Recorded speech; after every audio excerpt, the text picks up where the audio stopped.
오늘 본문 말씀을 통해서 혀를 제어하라 라고 하는 말씀으로 같이 말씀을 나누기를 원합니다. 서론에 보시면 혀는 작지만 그 영향력은 매우 커서 자신과 타인의 삶을 살리기도 하고 죽이기도 한다, 이렇게 말을 하면서 우리가 성도로서 혀를 또 말을 제어할 때 우리가 온전한 사람이 된다, 이렇게 권면을 하고 있습니다. 먼저 1절 2절 말씀을 보시면 내 형제들아 라고 권면을 하면서 너희는 선생된 우리가 더 큰 심판을 받을 줄 알고 선생이 되지 말라 말하고 있습니다. 우리 요즘에 교사 되는 것이 참 좋은 직업 중에 하나이고, 또 교사 되려면 공부도 잘해야 되는데요. 선생된 우리가, 선생은 어떤 자이냐면 가르치는 자입니다. 그죠? 가르치는 자, 배우는 자이기보다는 학생들에게 가르치는 자. 목회자도 마찬가지죠. 설교하는 자, 설교해서 가르치는 자, 이런 부분에 서 있고요. 또 부모도 마찬가지로 자녀들을 가르치고 훈육하는 자로서 있습니다. 그러니까 학교의 선생님들 뿐만 아니라 우리도 누군가를 가르칠 위치에 있고 조언할 위치에 있다면 우리는 다 선생으로서의 자격을 가지고 있는 것입니다. 그래서 선생된 우리가 더 큰 심판을 받을 줄 알고 선생이 많이 되지 말라, 이렇게 말하고 있습니다. 가르치기만 하고 말만 하고 자신은 실천하지 않는다고 하면 오히려 가르침을 받는 자보다 가르치는 우리가 더 심판을 받을 줄 알라, 이렇게 경고의 말씀을 하고 있습니다. 그래서 선생이 많이 되지 말라. 우리가 그러면서 다 실수가 많으니 말에 실수가 없는 자라면 온전한 사람이라 능히 온 몸도 굴레를 씌우리라, 이렇게 말씀하고 있습니다. 그래서 말에 실수가 없도록 우리가 선생이 많이 된, 선생은 어떤 역할을 하냐면 가르치려면 말을 많이 해야 되잖아요. 이게 말을 많이 하다 보면 실수도 많고, 그렇게 하기 때문에 다른 사람에게 상처를 줄 수도 있고, 또 하지 말아야 될 말들도 할 수가 있고, 또 자신도 실천하지 못하는 말을 또 남에게 강요할 수 있는 그런 것이 있기 때문에 그렇습니다. 그래서 그런 부분에 대해서 오늘 말씀을 하고 있는데요. 설명 말씀을 보니까 말을 많이 하고 말의 영향력이 큰 선생의 자리가 엄중하니, 그만큼 권한이 있는 만큼 책임도 따르는 자리라고 하는 것이죠. 그 자리가 주는 권위나 명예가 부러워서 선생이 되려 하지 말라, 이렇게 권고를 합니다. 우리는 그런 자리보다도 나는 선생이라고 하는 그런 지위와 명예 때문에 그렇게 하는 경우도 있습니다. 교회에서 장로 투표를 하는데 장로가 되어서 교인들을 섬기고 또 교인들을 위로하고 격려하고 헌신하려는 목적으로 하는 분도 물론 많이 있습니다. 그래서 장로 투표에 나가기도 하고 그렇게 하지만 그냥 장로가 되기를 원해서 명예직으로 생각해서 그렇게 하고요. 또 그것 때문에 시험이 들고 이런 분들도 있습니다. 그러니까 권위나 명예 자체에 우리가 연연하지 말고 우리가 늘 그 자리에 있는 책임감을 생각하고, 어떤 분들은요, 그 자리가 너무나 엄중해서 장로가 되라고 해도 스스로 사양하는 분이 있어요. 그냥 안수집사로 집사로 그냥 교회를 겸손히 섬기겠노라, 이렇게 얘기하는데 그 장로의 직분이 욕심이 나고 근데 책임은 감당하지 못하면 또 교회에 분란이 일어날 수도 있다는 것을 우리가 늘 기억해야 합니다. 우리는 실수할 수밖에 없는 존재입니다. 누구나 다 실수할 수밖에 없죠. 완벽한 사람은 없죠. 한 사람도요. 말에 실수가 없다면 언제든 교정할 수 있는 온전한 사람이 됩니다. 말에 실수가 없는 사람도 어디 있겠습니까? 그러나 우리가 말씀처럼 우리 입술에 파수꾼을 좀 세워달라고 하는, 그래서 말하기 전에 한 번 더 생각하고 신중하게 생각하고 말하기는 더디하고 듣기는 속히 하라는 말씀을 우리가 기억해야 할 것입니다. 우리 몸이 말을 통제하는 듯 보이지만 실제로 말이 온몸을 통제할 만큼 말은 남은 물론이고 나 자신의 삶에도 지대한 영향을 미치기 때문입니다. 자꾸 부정적인 말, 안 된다, 할 수 없는 말, 또 남을 비난하고 험담하는 그런 말들을 우리가 좀 삼가야 하지 않을까 싶습니다. 그래서 혀를 통제할 수만 있다면 우리의 삶을 온전하게 꾸릴 수가 있다라고 하는 그런 말입니다. 자, 혀의 특징에 대해서 3절 6절 말씀에 나와 있습니다. 3절 6절 말씀을 보면은요. 우리가 말들의 입에 재갈을 물리는 것은 우리에게 순종하게 하려고 또 그 온몸을 제어하는 것입니다. 비유로 말들의 입에 물리는 재갈을 비유하고 있고요. 또 배를 비유로 해서 그 키로 작은 키로서 그 배 큰 배를 움직이는 그런 비유를 하는 것처럼 우리 몸에도 그런 것과 같이 재갈과 같이 또 배의 키와 같이 우리의 혀도 참으로 작은 지체로 돼 큰 것을 자랑하는도다라고 하면서 혀를 통제하지 못하면 우리의 온 몸도 굴레를 씌울 것이다라고 얘기를 하면서 보라 얼마나 작은 불이 얼마나 많은 나무를 태우는가, 그죠? 화재 현장을 바라보면서 작은 담배꽁초 하나가 큰 산에 그냥 엄청난 화재를 일으키는 것처럼 우리 입술에 불씨와도 같은 그런 입술이 잘못된 방향으로 가다 보면 뭐 가정에도 또 교회에도 또 우리가 섬기고 있는 우리가 살아가고 있는 그런 직장 생활 속에서도 엄청난 큰 파장을 불어일으키고 또 정치인들 같은 경우는 그가 하는 한마디 말이 또 매스컴에 또 정치계의 이 나라 민족들에게도 영향력을 미치기 때문에 정치 지도자 영향력을 많이 행사하는 자일수록 더 많은 그런 언어의 필요가 올바른 언어 사용에 대한 그런 필요가 증대된다고 하는 것입니다. 6절 말씀 보십시오. 혀는 불이요 불의의 세계라라고 말하면서 혀는 우리 지체 중에서 온몸을 더럽히고 삶의 수레바퀴를 불사르나니 그 사르는 것이 지옥 불에서 나느니라 이렇게 말씀을 하고 있습니다. 설명을 보시면 혀의 특징은 뭐냐면 혀는 크기는 작지만은 영향력이 크다고 하는 것입니다. 광풍에 밀려가는 큰 배를 작은 키 하나로 사공이 제 뜻대로 움직일 수 있는 것처럼 또 큰 말을 재갈 하나로 제어할 수 있는 것처럼 그렇게 비유로 들고 있습니다. 그러나 그 영향력이 늘 긍정적인 것만은 아닙니다. 좋은 영향력도 있지만은 그러나 작은 불이 숲을 태우듯이 성령과 말씀으로 통제되지 않은 우리 혀는 우리 온 몸과 삶을 더럽히게 되고 인생 전체를 불의와 파멸로 이끌 수 있다라고 하는 그런 두 가지 동전의 양면성과 같은 것을 가지고 있습니다. 특별히 다른 사람과 논쟁을 하거나 다툼을 하거나 혹은 부부싸움을 할 때 또 자녀들과 어떤 꾸지람을 할 때도 내 어떻게 보면 말씀에서 빚어지지 않고 또 성령으로 다스려지지 않은 그런 내 감정적인 말이 막 나오기 시작할 때 그것은 엄청난 영향력을 미쳐서 서로 간의 관계를 파괴할 수 있다는 것을 우리가 늘 기억하면서 오히려 말할 때도 있지만 침묵해야 할 때도 있다는 것을 우리가 기억을 해야 할 것입니다. 혀는 단지 많은 지체 중에 하나가 아니라 마치 독립적으로 자리 잡은 세계인 것과 같은 그런 모습으로 표현합니다. 그래서 우리가 이 말에 대해서 우리가 요즘 하고 있는 말에 대해서 내가 요즘 그 말로 인해서 혹시 상처를 주고 있거나 또 내가 누구의 말로 인해서 상처를 받고 있거나 이런 말들을 여러분 곰곰이 생각해 보시면서 내 말이 누군가에게 혹시나 우리 자녀들에게 또 우리 배우자들에게 혹시 상처를 주고 있지는 않은지 무시하는 말이나 이런 말은 없는지 아니면 좋은 말로 영향을 주는 말로 여러분이 생각해 보시고 좋은 말로 권면해 주시고 또 세워주는 말로 또 권면해 주신다면 이것이 좋은 적용이 되리라고 믿습니다. 7절 8절 말씀 또 혀의 또 다른 특징에 대해서 말씀하고 있는데요.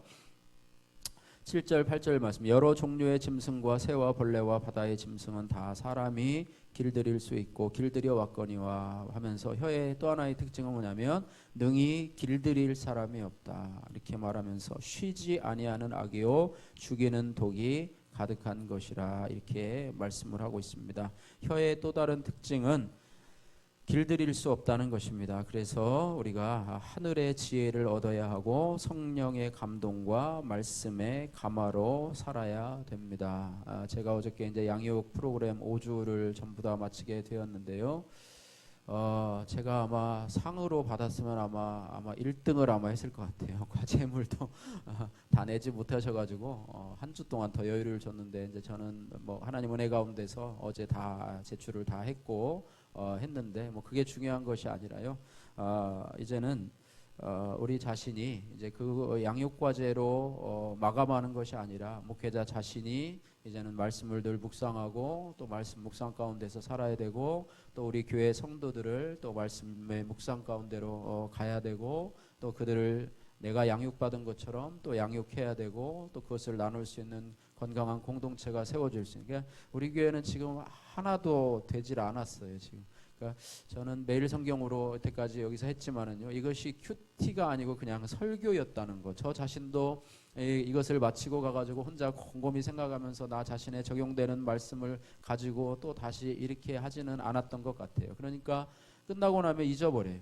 오늘 뭐에 대해서 새벽에 설교했지? 여러분들도 가면서 뭐에 대해서 들었지? 뭐 이것저것 중구난방으로 많이 듣다 보니까 뭐 혀에 대해서 들은 것 같긴 한데 뭐 어쩌라는 거야? 뭐 이렇게 하면서 또 그냥 지나가기도 했지만은 그래서 우리가 말씀의 묵상이 필요하고 또 내가 내 안에 있는 감정 또 내가 하는 혀 이런 것들도 말씀으로 제어가 될 때 우리가 혀를 길들일 수 있는 것은 말씀과 성령의 능력이다 이렇게 볼 수가 있습니다. 그래서 이것은 선택의 문제가 아니라고 하는 거예요. 그래서 말씀의 묵상은 해도 되고 안 해도 되는 것이 아니라 우리가 여러분들이 이제 주일 성수하고 11조 생활하고 봉사 생활한다면 그곳으로 그냥 인생 전체를 마칠 수는 없잖아요. 그죠? 계속해서 반복적으로 그냥 주일날 교회 나오고 또 뭐 이렇게 하고 또 11조 생활하고 헌금 생활하고 봉사 생활하면서 그렇게 가는 것이 아니라 하나님은 우리의 거룩함을 원하시기 때문에 말씀으로 나 자신을 비춰가는 좀 더 깊은 바다를 향해서 은혜의 깊은 바다를 향해서 여러분 큐티하는 것이 참 쉽지 않아요. 귀찮아요. 그죠? 바쁜 세상 가운데서 또 말씀 앞에 또 서야 된다는 거. 여러분 새벽기도 나오시고 또 다시 말씀 앞에 서야 된다는 것이 쉽지 않고 또 나 자신을 이렇게 들여다본다는 것이 참 부끄럽고요. 어떤 때는 참 쉽지가 않은 그런 부분이 훈련이 되지 않아서도 그렇지만은 여러 가지 부분이 그렇지만은 그러나 이것은 선택의 문제가 아니라 필수적인 성도로서 필수적인 모습일 때 이런 모습이 있을 때 우리의 혀가 제어되고 우리의 마음도 제어되게 되고 우리가 하나님 뜻 가운데서 이 세상을 살아갈 수 있는 유일한 것이 바로 말씀 묵상이라고 하는 것입니다. 그래서 그런 부분도 오늘 여기 같이 공감을 하고 있고요. 그렇지 않고 그저 내가 자연인으로 그냥 살아간다고 하면요, 그냥 예수 믿는 사람으로 그냥 정상적인 그냥 종교 생활을 한다고 한다면은요, 마찬가지로 믿는 사람과 믿지 않는 사람이 거의 차이가 없어요. 쉬지 아니하는 악과 죽이는 독이 가득한 혀 때문에 인생이 만신창이가 될 수 있다라고 하는 것입니다. 자기 수양보다 앞서야 될 것은 혀의 주도권을 주님 앞에 넘겨드리는 것이요, 말씀 묵상을 통해서 우리가 혀를 다스릴 수 있는 그런 지혜를 발견해야 된다라고 하는 것입니다. 자, 그다음에 9절에서 12절 말씀을 보면은 또 혀에 대해서 여러 가지 말을 하고 있습니다. 9절 말씀 보시면 이것으로 우리가 주 아버지를 찬송하기도 하고 또 하나님의 형상대로 지음을 받은 사람을 저주하기도 하고, 그죠? 한 혀에서 찬송도 나오고 저주도 나오고 또 10절에 마찬가지죠. 찬송과 저주가 나오고 이것을 비유로 해서 11절에 샘이 한 구멍으로 어찌 단물과 쓴물을 내겠느냐라고 하면서 내 형제들아 어찌 무화과 나무가 감람 열매를 맺겠으며 포도나무가 무화과 나를 맺겠느냐 이와 같이 짠물이 단물을 내지 못하느니라 하면서 그 부분에 대해서 설명을 할 수가 있습니다. 다시 말하면 성령과 말씀으로 길들여지지 않고 제 멋대로 자리 잡은 혀의 세계를 우리가 방치한다고 한다면 우리는 한 입에서 저주와 찬양이 함께 흘러나오는 그릇된 일을 하게 될 것이다 경고하고 있습니다. 한 나무에서 두 종류의 열매가 맺힐 수 없고 한 우물에서 쓴 물과 단물에 두 종류의 물이 나올 수 없듯이 하나님의 형상대로 지음받은 형제를 저주하는 입에서 나오는 찬송도 하나님 앞에 인정받을 수 없다 이렇게 말씀하고 있습니다. 종교 언어로 우리를 치장할 뿐 세상과 다를 바 없는 비방과 험담을 하고 있다면 우리 자신을 돌아봐야 됩니다. 세상 사람들이 예수 믿는 사람들은 말은 참 잘해, 입만 살아서 죽어도 아마 입만 동동 뜰 거야, 이런 말이 뭡니까? 말만 하고 행함이 없고요.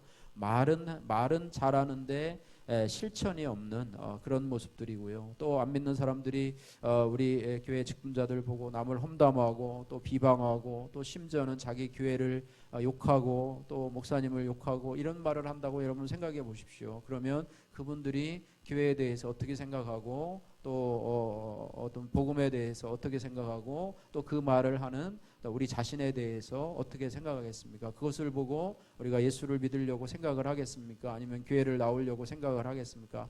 겉으로는 호응하는 것 같고 그런 것 같지만 속으로는 너는 나보다도 못하구나. 어떻게 교회를 매일매일 다니고 새벽 예배 다니면서 어떻게 그렇게 말은 나보다 못하느냐. 험담하고 남 욕하고 부정적으로 생각하고 우울하고 죽고 싶다고 얘기를 하고 나 사는 게 뭔지 모르겠다고 얘기를 하고 그러면 그것이 예수 믿는 사람하고 안 믿는 사람하고 차이점이 뭐냐 이것입니다. 그래서 우리가 말씀으로 묵상하지 않으면요, 우리가 종교인으로 전락할 수밖에 없고 그냥 가방만 들고 성경책만 들고 왔다 갔다 하는 그런 종교인으로서 전락할 수 없다라는 사실을 기억하면서 아마 제가 여러분들에게 앞으로 우리 성도라면 우리 이제 실행위원들부터 먼저 말씀을 묵상하고 또 매일매일 이렇게 말씀을 여러분 묵상한 것들 적용한 것들을 우리 단톡방에 또 따로 만들어서 올려서 여러분들이 좀 삶을 공유하고 우리가 오픈할 수 있는 그런 은혜가 있기를 원합니다. 그래서 차츰차츰 일들이 이뤄가야 되는데 우리가 어떻게 보면 참 쉬운 일은 아니지만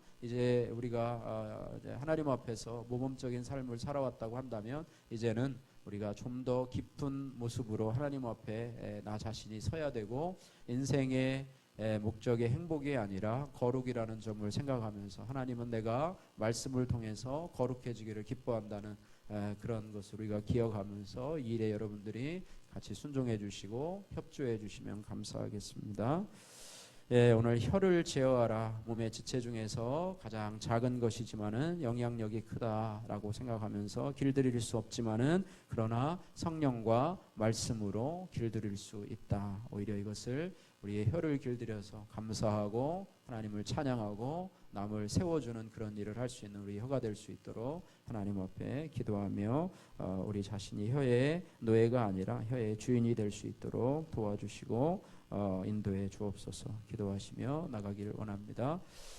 기도하겠습니다. 사랑의 하나님 아버지 감사합니다. 야고보 사도를 통해서 혀를 제어하라는 말씀으로 오늘 하나님 저희들 말씀을 살펴봅니다. 하나님 아버지 우리가 하나님 종교적인 그런 생활을 하면서 하나님 나는 경건하고 나는 괜찮은 사람이고 나는 주일 성수도 하고 또 11조 생활도 하고 봉사 생활도 하면서 나는 괜찮은 사람으로 그 직분을 가진 것이 마치 내 경건의 표상인 것처럼 생각을 하고 이렇게 착각하고 오해하고 살아갈 때가 너무나 많이 있습니다. 하나님 아버지 정말로 저부터도 하나님 목회자라고 하는 이것 때문에 그저 자연스럽게 경건한 자라고 착각을 하고 살아가는 경우도 너무나 많이 있습니다. 하나님 우리가 이제는 아버지 하나님의 말씀 앞에 서기를 원합니다. 하나님의 말씀 앞에서 우리 자신의 죄가 드러나는 것이 축복이고 하나님 아버지 숨겨졌던 아버지 우리의 허물들이 드러나서 아버지 주님의 보혈로 정결함을 받고 씻음을 받게 하시고 특별히 아버지 하나님이여 쉬지 아니하는 악인 아버지 우리의 혀를 하나님 아버지의 성령과 말씀으로 잘 제어하게 하여 주셔서 우리가 이 땅을 살아가면서 정말로 말에 실수가 없는 온전한 자로 살아갈 수 있도록 하나님 아버지 한 입에서 찬송과 저주가 나는 그런 입술이 아니라 남을 험담하고 비방하고 하나님 비판하는 부정적이고 아버지 하나님이여 남을 파괴하는 입술이 아니라 아버지 하나님이여 긍정적이고 하나님을 향해서 예배하며 찬양하며 감사하는 남에게 영향력을 미치는 그런 귀한 우리의 혀가 될 수 있도록 주여 은혜 베풀어 주시고 하나님 제가 이제 양육 훈련을 이제 마쳤는데 이것으로 나 자신의 경건으로 끝나지 않게 하시고 하나님 아버지 우리 성도들이 함께 일에 참여하여서 아버지 같이 말씀을 묵상하며 또 양육 훈련을 받으며 또 우리 안에 경건한 아버지 우리 공동체가 세워져서 어떤 분이 교회로 오더라도 하나님 아버지 영혼을 살리고 세울 수 있는 교회 될 수 있도록 주여 우리 모두 함께 이 일에 협력하며 나갈 수 있도록 하나님께서 은혜 베풀어 주시고 역사하여 주옵소서. 쉬운 일은 아닙니다. 하나님 그렇지만 우리가 한 걸음 한 걸음 나가면서 이 일에 함께 하나님 은혜 받고 세워지기를 소원합니다. 예수님 거룩하신 이름으로 기도하옵나이다. 아멘.